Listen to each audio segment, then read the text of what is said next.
मित्रों नमस्कार।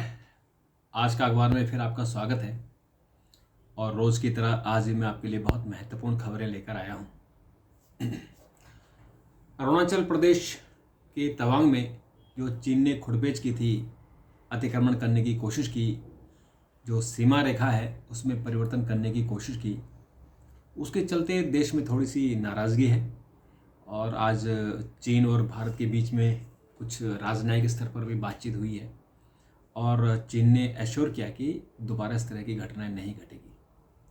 लेकिन भारत ने आज अरुणाचल प्रदेश में और जो हमारा पूर्वोत्तर का जो कमान है, आज हमने वहाँ हमारी एयरफोर्स ने एक्सरसाइज की। हालांकि ये एक्सरसाइज पहले से तय थी 15 और 16 दिसंबर के लिए, और लेकिन चूँकि ये घटना 9 दिसंबर की है और उसके बाद ये मीडिया ने जिस तरह से मामला उठाया है, उसके बाद इस एक्सरसाइज का महत्व बढ़ जाता है।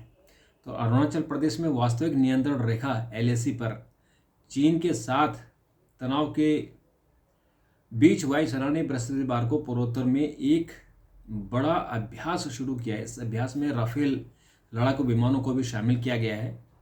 इस अभ्यास के बारे में जानकारी रखने वाले लोगों ने बताया कि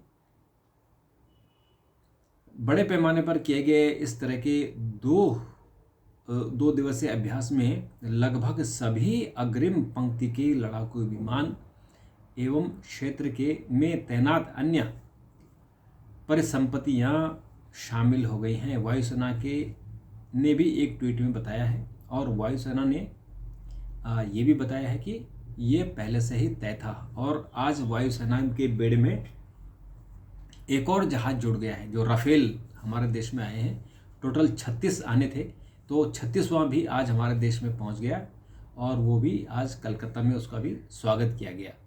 तो ये चूँकि ये पहले से एक्सरसाइज थी, लेकिन चूँकि तनाव का माहौल है तो उसमें इस खबर का महत्व बढ़ जाता है। गोधरा ट्रेन का एक दोषी को जमानत मिल गई है। सुप्रीम कोर्ट ने 2002 के गोधरा ट्रेन के कोच में जलाने के मामले में उम्र कैद की सजा काट रहे एक दोषी को जमानत दे दी है कि वह पिछले 17 वर्षों से जेल में है। इस बेस पे उसको जमानत मिल गई है। प्रधान न्यायाधीश चंद्रचूड़ और न्यायमूर्ति S नरसिम्हा की पीठ ने कहा कि इस कोर्ट उसके वकील के इस दलील को स्वीकार कर लिया गया कि वह जेल में अब तक बिताई गई उसकी जो अवधि है उसको ध्यान में रखते हुए उसको जमानत दी जानी चाहिए। तो सुप्रीम कोर्ट ने उसकी जमानत याचिका स्वीकार कर ली। और आपको याद हो कि इस ट्रेन जलाने के बाद से ही गोधरा दंगा हुआ था, और गोधरा दंगा के बाद जो बिल्किस एक हत्याकांड हुआ था, उसके जो 11 दोषी थे उनको सरकार ने समय से पहले छोड़ दिया है। तो गोधरा का मामला बार बार उठ रहा है, बार बार चल रहा है। इसके अलावा मित्रों, आज आपको याद है कि कल बिहार में एक शराब कांड हुआ था, और उस शराब कांड में जो लोग थे वो करीबन 34 लोग मारे गए थे। और उसके बाद से मामला गरमाया है। ये नीतीश कुमार ने कहा है कि जो शराब पिएगा वो मरेगा भी। तो उनके बयान को लेकर उनको बड़ा आलोचना हुई है। और आज पार्लियामेंट में भी मुद्दे पर जो बिहार के भाजपा के सांसद हैं उन्होंने बड़ी जोर शोर से उठाया, और उन्होंने कहा कि राज्य की जो कानून व्यवस्था है वो बिगड़ रही है, तो केंद्र सरकार को उसमें इंटरफेयर करना चाहिए। मित्रों, नीरव मोदी को फिर झटका लगा है। ब्रिटिश सुप्रीम कोर्ट में अपील की, उसे अनुमति नहीं मिली है। भगोड़े हीरा व्यापारी नीरव मोदी को बृहस्पतिवार को उसके प्रत्यर्पण के खिलाफ कानूनी लड़ाई में एक और झटका लगा है। लंदन स्थित हाईकोर्ट ने उसके प्रत्यर्पण आदेश के खिलाफ उसे ब्रिटिश के सुप्रीम कोर्ट में अपील करने की अनुमति से इनकार कर दिया है। नीरव मोदी धोखाधड़ी और धन शोधन के एक आरोप में एक मुकदमे का सामना कर रहे हैं और भारत में वांछित है। लंदन में रियल कोर्ट्स ऑफ जस्टिस में न्यायमूर्ति जेरेमी स्टुअर्ट स्मिथ और न्यायमूर्ति रॉबर्ट ने फैसला सुनाया कि अपीलकर्ता नीरव मोदी सुप्रीम कोर्ट में अपील करने की अनुमति के अनुरोध वाली याचिका खारिज की जाती है। तो चूंकि वो बार बार अपील कर रहा है और बार बार बच जाता है, वो बार बार जैसे उसको भारत लाने की कोशिश होती है वैसे वो बच जाता है किसी न किसी बहाने से। तो चूंकि अब ब्रिटिश हाई कोर्ट ने उसे भारत को सौंपने की आदेश दिया है, तो उसी आदेश के खिलाफ सुप्रीम कोर्ट गया था, लेकिन सुप्रीम कोर्ट ने उसको नहीं सुना है।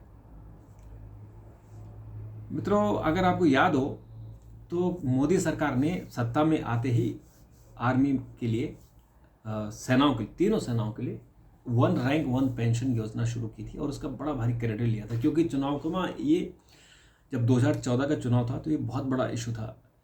और उसके बाद ये सरकार ने 1 रैंक 1 पेंशन योजना लागू कर दी और उस वक्त करीबन 11,000 करोड़ रुपए का बजट आया था, सरकार का खर्च आया था। और फिर ये कहा गया था कि हर वर्ष इसमें हज़ारों करोड़ों रुपए का ज़रूरत पड़ेगी।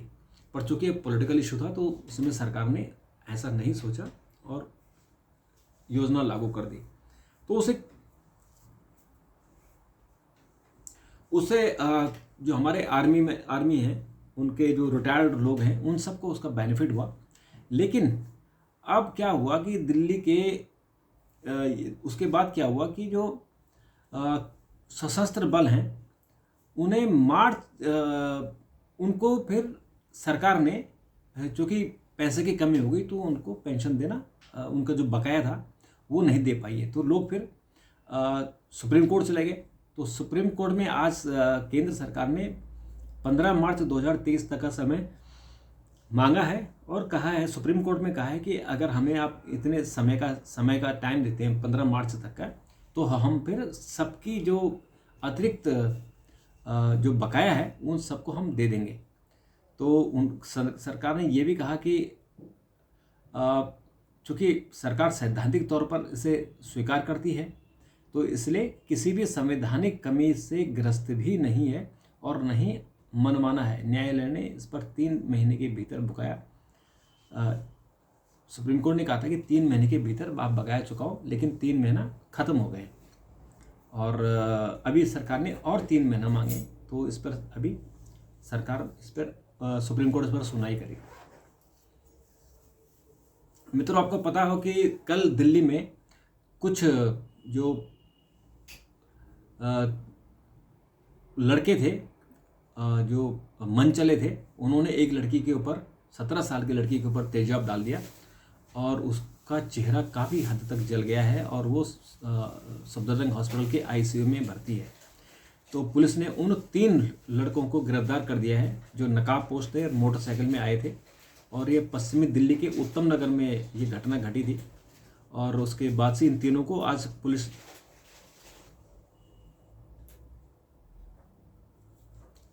कोर्ट में पेश किया था और कोर्ट ने इनको फिर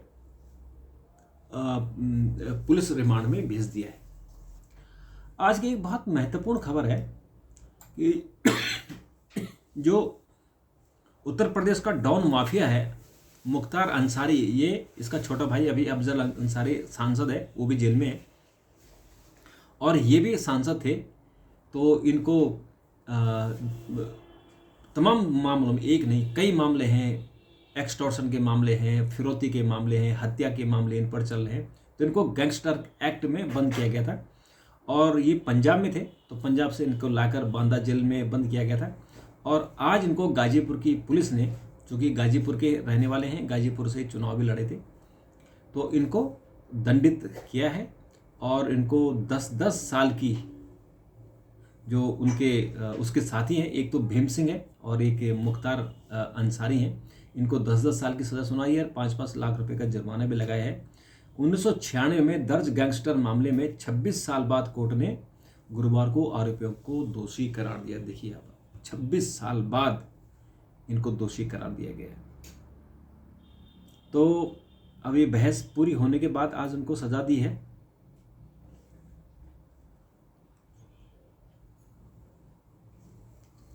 कल जब इनको बांदा जेल से प्रयागराज ले जाया गया तो ये बड़ी दाढ़ी उड़ी छोड़ के घूम रहे थे और बड़े मुस्कुरा रहे थे, हंस रहे थे। लेकिन आज इनको कोर्ट ने सजा दे दी है और ये भीम सिंह पर अंसारी और उसके सहयोगी भीम सिंह पर 1991 में अवधेश राय हत्याकांड के बाद 1996 में गैंगस्टर मुकदमा दर्ज हुआ था। ये जो अवधेश राय हैं ये असल में बीजेपी के नेता थे, इन्होंने उनकी हत्या कर दी थी। महरौली के जंगलों में मिली श्रद्धा की हड्डियां और पिता से डीएनए मिल गया है। ये जो श्रद्धा का हत्यारा है आफ्ताब, वो बता रहा है पुलिस को उसने कहाँ कहाँ उसके हड्डियां और जो उसने 36 टुकड़े किए थे वो कहाँ कहाँ फेंके थे। और उसके बाद से पुलिस लगातार खोजबीन कर रही है और कुछ कुछ उसके हाथ लग रही है। मित्रों, आजकल दिल्ली एयरपोर्ट पर बहुत भयानक भीड़ लगी हुई है। इतने लोग कहाँ जा रहे हैं समझ में नहीं आ रहा है। और इंदिरा गांधी अंतर्राष्ट्रीय हवाई अड्डे पर बढ़ते टर्मिनल क्षेत्रों में सुरक्षा और यात्रियों की भीड़ भाड़ को नियंत्रित करने के लिए एयरपोर्ट पर केंद्रीय औद्योगिक सुरक्षा बल के 1400 अतिरिक्त कर्मी तैनात किए गए हैं।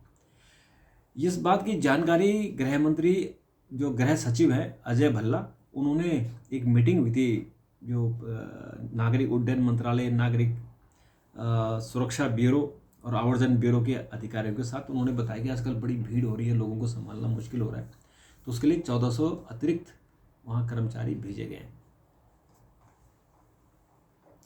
आपको ये भी याद होगा कि किरीट सोमैया जो भाजपा के नेता हैं मुंबई के, उनको इस बार टिकट नहीं दिया गया था क्योंकि उन पर भ्रष्टाचार के आरोप चल रहे थे और बार बार कहते थे कि जो उन पर आरोप है वो गलत हैं, झूठे हैं।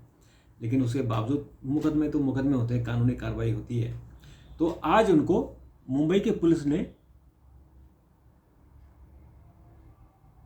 आईएनएस विक्रांत बचाओ अभियान के तहत जुटाए गए धन की कथित हेराफेरी को लेकर भाजपा नेता किरीट सोमैया को और उनके बेटे नील के खिलाफ दर्ज धोखाधड़ी के आपराधिक विश्वासघात के मामले को बंद कर दिया है।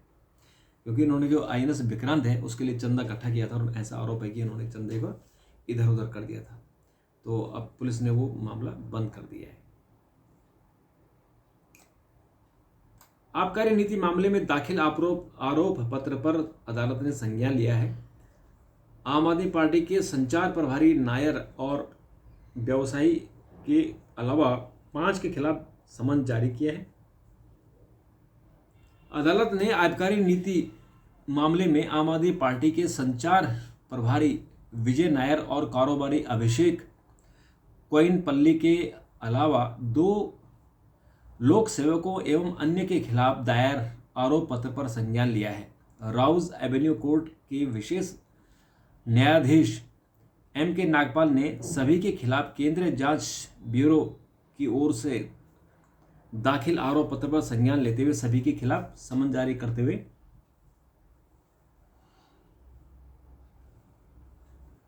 उन्हें पेश करने को कहा है। क्योंकि जब ये अदालत में पेश होंगे तो उसके बाद ही कोर्ट फिर आगे इस पे काम कर सकती है, आगे इस पे सुनवाई करेगी, उनको सुनने का मौका देगी।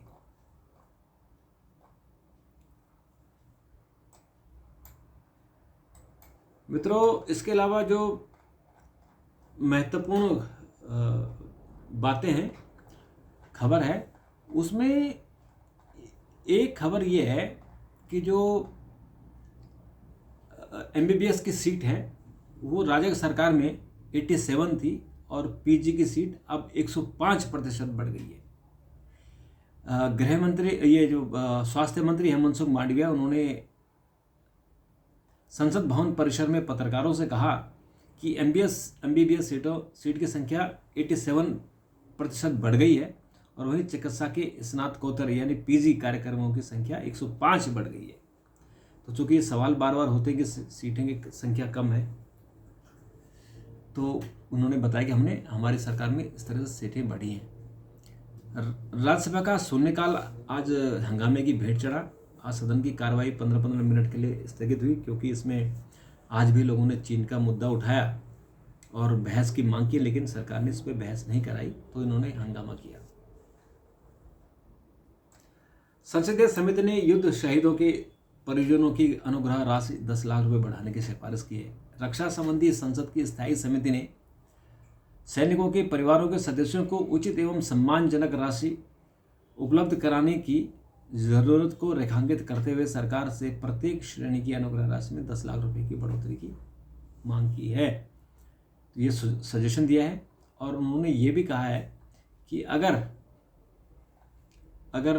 आतंकवादी असामाजिक तत्वों द्वारा हिंसा के कृत्यों के कारण मृत्यु होती है तो 25 लाख रुपए का मुआवजा दिया जाना चाहिए। और यदि झड़पों में, आतंकवादी सीमा में, आतंकवादियों में, उग्रवादियों में अगर किसी की मौत होती है तो फिर उनको 25 लाख रुपए का मुआवजा, तथा दुश्मन की कार्रवाई के दौरान अगर उनकी मौत होती है यानी युद्ध में मौत होती है तो 45 लाख रुपए का मुआवजा दिए जाने की उन्होंने सिफारिश की है। आज हिमाचल प्रदेश के जो नए नवनियुक्त मुख्यमंत्री हैं सुखविंदर सिंह सुक्खू आज वो दिल्ली आए और उन्होंने यहाँ भाजपा कांग्रेस के अध्यक्ष मल्लिकार्जुन खड़गे से मुलाकात की। और ये शिष्टाचार मुलाकात है, क्योंकि आप मुख्यमंत्री बने हैं तो पार्टी अध्यक्ष से मिलने के लिए आपको आना चाहिए, और वो आए भी। इसके अलावा मित्रों, जो खबरें कुछ अंतर्राष्ट्रीय खबरों की बात करते हैं।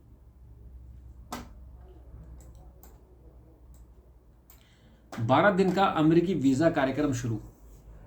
दिल्ली में अमेरिकी दूतावास ने लोगों को H-और-L वीज़ा के लिए आवेदन करने के लिए प्रोत्साहित करने के 12 दिनों का वीज़ा कार्यक्रम शुरू किया है। वो दूतावास द्वारा कार्यक्रम के पहले दिन मंगलवार को साझा की गई वीडियो क्लिप में कहा गया है कि H-L वीज़ा आवेदनों में 17% की वृद्धि हुई है। इसके लिए प्रतीक्षा समय कम कर दिया गया है, लेकिन अन्य श्रेणियों के वीज़ा आवेदकों ने नाराज़गी जताई है, क्योंकि उसमें लंबा टाइम लग रहा है। 3-3, 4-4 महीने का वेटिंग टाइम है। किसी को अगर आज अमेरिका जाना हो लेकिन उसका नंबर 4 महीने बाद आएगा तो फिर जाना उसके लिए संभव नहीं हो पाएगा।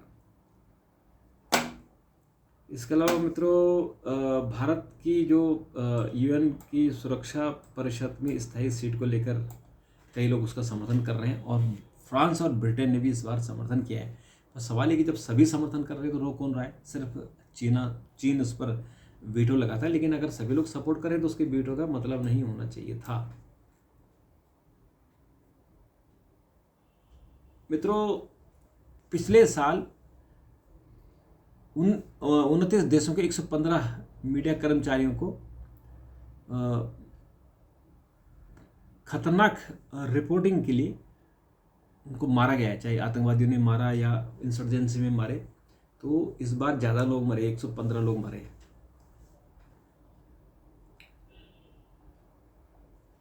आज हमारे जो विदेश मंत्री हैं उन्होंने आज बड़ी अच्छी बात कही। उन्होंने कहा कि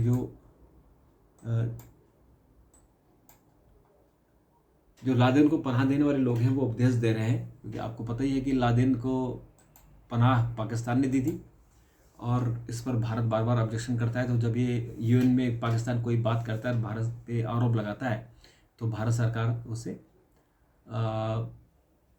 अच्छा सा उसका जवाब देती है। जनरल बाजवा ने पाकिस्तान के साथ दुश्मन सा बर्ताव किया, ये इमरान खान कह रहे हैं, क्योंकि इमरान खान के समय जनरल बाजवा ही पाकिस्तान आर्मी के चीफ थे। तो उनका ये कहना कि वो ऐसा व्यवहार करते थे कि जैसे वो पाकिस्तान के दुश्मन हो। खैर अभी उन्हें एक्सटेंशन नहीं मिला। मित्रों, फ्रांस का खिताबी दौर, जो फ्रांस है वो खिताबी दौर में अर्जेंटीना से भिड़ेगी। इतवार को मैच होगा। जो कल रात को मैच हुआ था वो सेमीफाइनल में फ्रांस ने मोरक्को को 2-0 से हराया था। तो अर्जेंटीना और फ्रांस हो गए, और मैं चाहता हूँ कि अर्जेंटीना वर्ल्ड कप चैंपियन बने, क्योंकि ये बहुत अच्छी टीम है और उसमें मेसी ने जिस तरह से खेला है, कमाल का खेला है। तो इसमें फ्रांस में फुटबॉल की दीवानगी चरम पर है। जगह जगह पटाखे जलाए जा रहे हैं, लाइटिंग की जा रही है।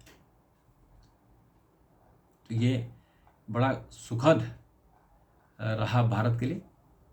और थोड़ा सा हम अगर कमर्शियल बातें की बात करें, 2023 में कारें तो महंगी हो सकती है, लेकिन बिक्री बहुत ज़्यादा बढ़ी है, और विमानन कंपनियों को अधिक संख्या में चौड़ी बॉडी वाले विमानों की ज़रूरत है। ये हमारे जो एविएशन मिनिस्टर हैं ज्योतिरादित्य सिंधिया, वो कह रहे हैं कि गाड़ी जो है थोड़ी चौड़ी होनी चाहिए, जो हमारे जहाज़ है, क्योंकि अंदर आप देखते हैं कि थोड़ा संकरा होता है तो बीच में चलना मुश्किल हो जाता है।